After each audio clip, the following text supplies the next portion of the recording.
आरती साई बाबा इच्छित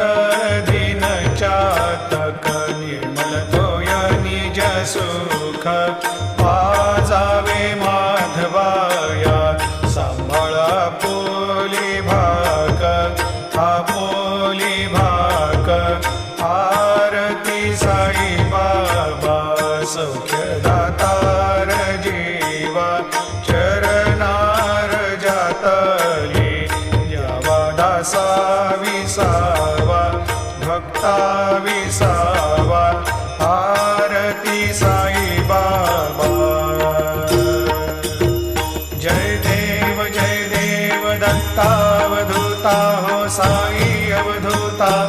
सोडून कर्तव चरणी ठेवी तो माथा जय देव अवतरशी तो येता धर